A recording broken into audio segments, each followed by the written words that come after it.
2 September 1945. Setelah melalui berbagai lika-liku perjuangan, Vietnam akhirnya memproklamasikan kemerdekaannya sebagai sebuah negara dan resmi lepas dari imperialisme barat. Kesempatan emas ini merupakan salah satu berkah dari kejatuhan Jepang setelah pengeboman Hiroshima dan Nagasaki di bulan Agustus.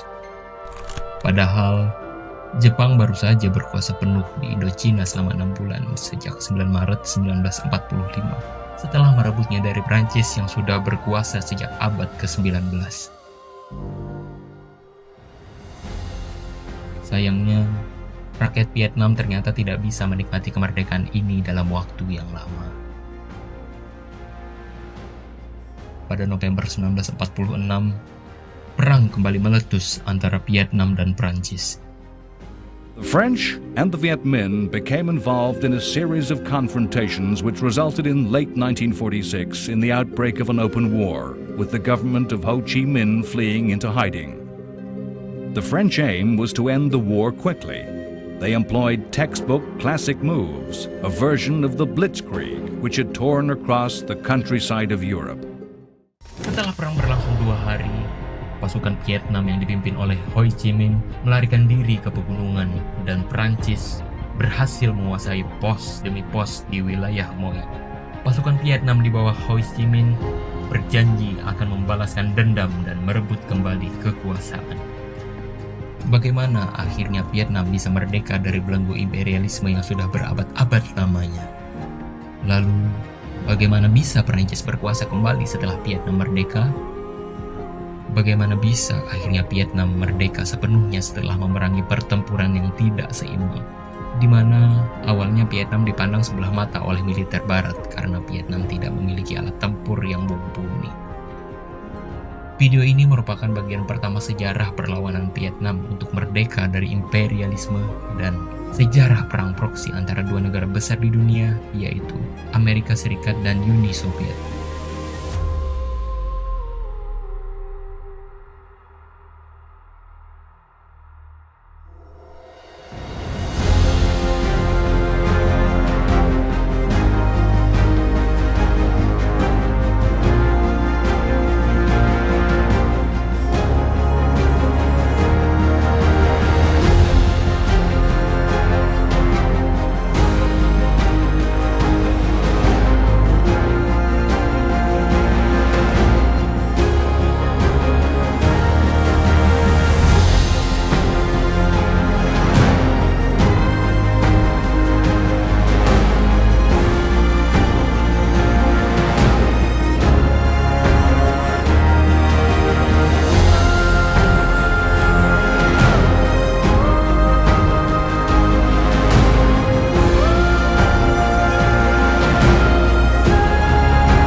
Sepanjang sejarahnya, rakyat Vietnam sudah lama bergelut dengan penjajah asing.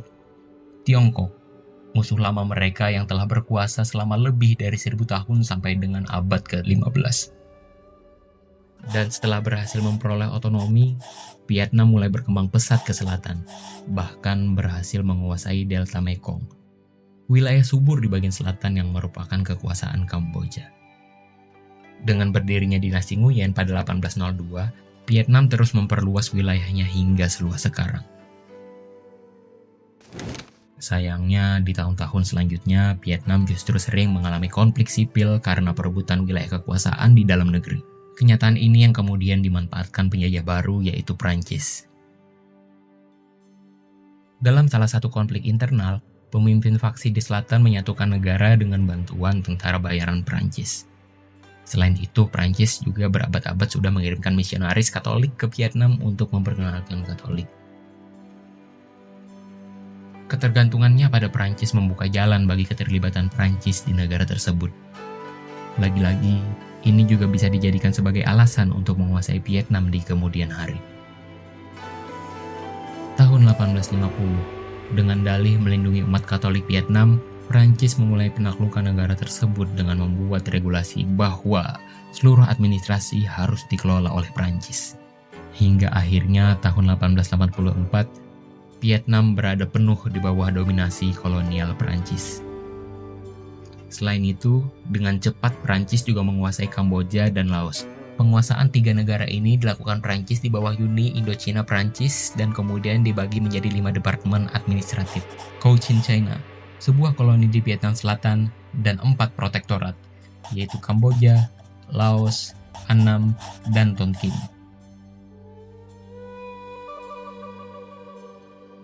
Sebenarnya, ada beberapa tujuan Prancis berusaha menguasai Indochina. Yang pertama, untuk memulihkan citra Prancis setelah kalah di Perang Dunia I. Atau lebih spesifiknya, setidaknya Prancis bisa bersaing dengan Inggris yang sudah memiliki kekuasaan di Asia, yang terbentang dari India hingga New Guinea. Yang kedua, untuk memulihkan mental dan kehormatan militer serta rakyat Prancis setelah kalah perang. Dan yang ketiga, untuk mengeksploitasi sumber daya alam Indochina dan membuka pasar baru untuk barang-barang Prancis. Ini akan menguntungkan pihak produsen dan banker Prancis. Secara umum, usaha Prancis menguasai Vietnam ini mendapatkan dukungan dari masyarakatnya, karena Prancis berhasil membangun narasi yang sebaliknya, bahwa apa yang mereka lakukan tujuannya adalah untuk membawa perkembangan ekonomi, menciptakan masyarakat modern, supremasi hukum, dan kebebasan individu di Indochina. Prancis menyebut tindakan ini sebagai misi sivilisatris, yaitu kewajiban bangsa maju membawa manfaat peradaban barat bagi peradaban bangsa-bangsa primitif di Asia dan Afrika. Tapi, apakah betul Prancis memang peduli dengan pertumbuhan ekonomi Vietnam? Realitanya tidak begitu. Prancis membagi 3 wilayah Vietnam agar lebih mudah menguasainya. Tonkin dan Annam yang merupakan wilayah yang tidak subur, tidak bisa menghasilkan keuntungan bagi Prancis dan seringkali terpinggirkan dalam pembangunan. Sebaliknya, Cochin China yang memiliki lebih banyak lahan subur, sehingga menjadi pilihan utama bagi warga Prancis yang bermigrasi ke Vietnam. Banyak yang menetap di delta Mekong yang kaya. Wilayah Cochin diistimewakan Prancis, menjadi pusat pertumbuhan ekonomi bagi orang-orang kaya Vietnam dan Prancis. Salah satu hasil dari perkembangan ini adalah munculnya kelas borjuis Vietnam yang makmur yang terpusat di Saigon, ibu kota Cochin. Kekayaannya berasal dari perdagangan dan pemilikan tanah sebagai tuan tanah yang tidak tinggal di tempat. Ketimpangan dan kesewenangan Prancis di Vietnam tentunya semakin lama akan semakin mungkin menimbulkan perlawanan. Bahkan, kaum borjuis Vietnam di Cochin sering dihina dan tidak puas dengan koloni. Partai Konstitusionalis pada tahun 1920-an menekan Prancis untuk reformasi ekonomi dan politik. Namun tidak diterima dan partai ini bubar pada tahun 1930. Setelah itu, masih di tahun 1930, Partai Nasionalis Vietnam atau VNQDD, Vietnam QuocDan Dang, mencoba memicu pemberontakan umum oleh warga Vietnam yang bertugas menjadi tentara Prancis. Upaya itu gagal dan efektif mengakhiri perjalanan VNQDD.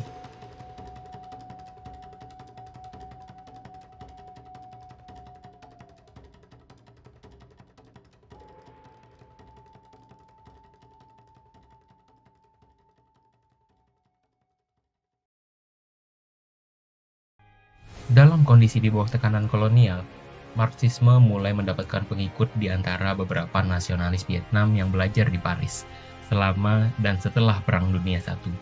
Yang paling terkenal adalah pemuda bernama Ho Chi Minh, yang mengidolakan Lenin karena menurutnya karya Lenin tentang perlawanan kolonial bisa menjadi dasar yang membebaskan Vietnam dan negara-negara penjajah lainnya dari pemerintahan kolonial. Ho bersumpah akan mendedikasikan hidupnya untuk mengembalikan Vietnam bagi rakyatnya.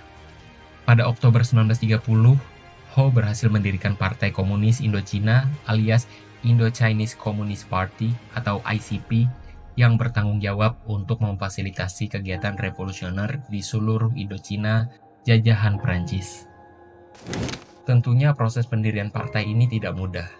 Sebelumnya, Ho sudah berkali-kali gagal meyakinkan Partai Komunis Prancis untuk mengambil tindakan konkret untuk melawan kolonialisme. Hingga akhirnya, dia menyerah dan pindah ke Moskow dengan tujuan berusaha mendapatkan dukungan. Ho berusaha mendapatkan dukungan dari Uni Soviet. Namun, Lenin masih ragu dengan komitmen Ho. Setelah bertahun-tahun, Ho akhirnya bisa mendapatkan dukungan penuh dari Uni Soviet. Berdirinya Partai Komunis Indochina atau ICP tidak dibiarkan begitu saja oleh Prancis. Konflik internal juga masih saja terjadi di berbagai partai perlawanan kolonial di Indochina saat itu. Beruntungnya, perpecahan tersebut tidak terjadi di internal ICP. Ho dan para letnan teratasnya berhasil bertahan dari semua upaya Prancis untuk menghilangkan mereka. Pada tahun 1930-an, ICP mendapat manfaat dari perubahan dalam situasi internasional. Uni Soviet dan demokrasi Barat saat itu memiliki musuh yang sama, yaitu fasisme Jerman. Jadi, antara tahun 1936 sampai tahun 1939, tekanan dari pihak berwenang Prancis sempat mereda. Sayangnya, kondisi menguntungkan tersebut tidak bertahan lama. Pada tahun 1939, Uni Soviet menandatangani Fakta Non-Agresi dengan Jerman, sepakat untuk berbagi wilayah kekuasaan masing-masing. Kerjasama Uni Soviet dengan Nazi Jerman ini membuat pihak berwenang Prancis kembali menekan dan melarang ICP. Larangan ini memaksa banyak pimpinan ICP harus melarikan diri ke perbatasan Tiongkok, yaitu Provinsi Chaobang. Pasang surut ICP tidak berhenti di situ. Pada tahun 1940, Prancis menyerah kepada Jerman. Sekutu Jerman, yaitu Jepang, mengambil kendali penuh atas koloni Prancis, termasuk Vietnam. Namun, saat itu sebenarnya Jepang masih terbagi fokusnya dengan ambisi memenangkan Perang Dunia II. Jadi, Jepang memberi izin Prancis memimpin untuk sementara dan menjalankan pemerintahan semu di Vietnam. Pemerintah boneka Prancis yang diutus Jepang membuat hasrat merdeka masyarakat semakin memuncak. Pada 19 Mei 1941, para pimpinan partai sepakat untuk mengubah nama ICP dan mendirikan partai baru, Liga Revolusioner Kemerdekaan Vietnam alias Viet Minh, yang lagi-lagi dipimpin oleh Ho Chi Minh. Ho tampaknya konsisten dengan janji dan sumpahnya untuk memerdekakan Vietnam, dan dengan cerdas memanfaatkan seluruh momentum dan kekacauan yang terjadi saat itu. Pembebasan bagi negaranya adalah satu-satunya ide yang tidak pernah meninggalkan pikirannya selama bertahun-tahun perjalanan, pengasingan, dan penjara.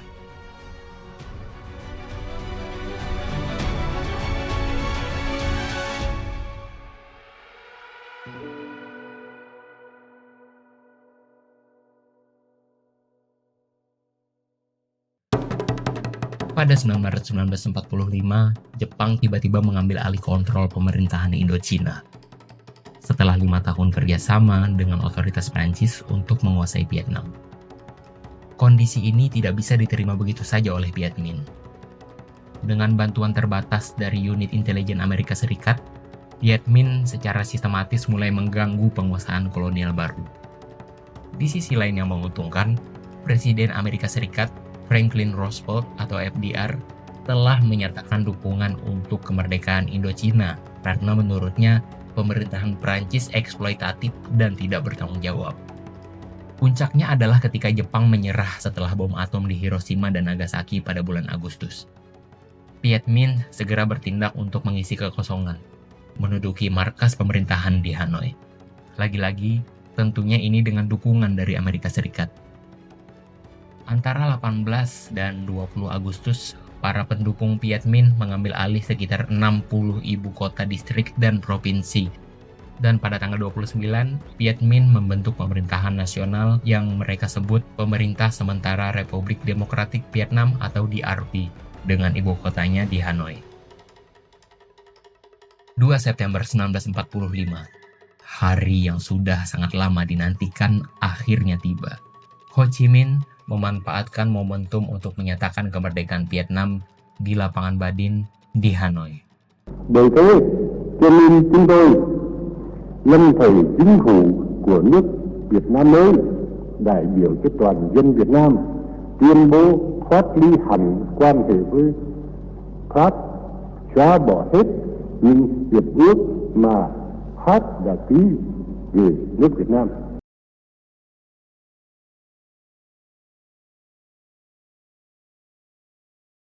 Meskipun kemerdekaan Vietnam didukung dan dirayakan oleh Amerika Serikat, khususnya perwira-perwira AS yang diutus ke Vietnam, tapi sebenarnya ada masalah baru yang tidak disadari. Presiden FDR meninggal di bulan April 1945, dan beberapa bulan sebelum meninggal, pandangannya terhadap Vietnam ternyata berubah drastis. Pertama, FDR ternyata punya pandangan paternalistik yang sama seperti Prancis di awal pendudukannya di Vietnam. Menurutnya orang Vietnam belum siap untuk pemerintahan sendiri dan perlu diasuh dan dididik dulu sampai siap menjadi negara yang sepenuhnya merdeka. Kedua, beberapa petinggi Amerika Serikat di Washington saat itu sangat pro-Eropa. Menurut mereka, untuk bisa bekerja sama dengan Prancis dan Inggris untuk menguasai Eropa, Amerika Serikat perlu membangun hubungan yang baik dan justru harus pro-Prancis di negara-negara koloni Prancis. Kemerdekaan Vietnam yang dikira akan menjadi awal yang baik bagi tumbuhnya peradaban masyarakat Vietnam, ternyata justru jadi awal dari intervensi Amerika Serikat di Vietnam. Di tahun-tahun mendatang, Amerika Serikat justru menjadi musuh baru Vietnam. Perang tidak terbendung dan akhirnya mengorbankan jutaan nyawa demi kemerdekaan Vietnam yang seutuhnya. Perang Vietnam akan jadi perang terlama dan perang terberat bagi Amerika Serikat di Asia Tenggara.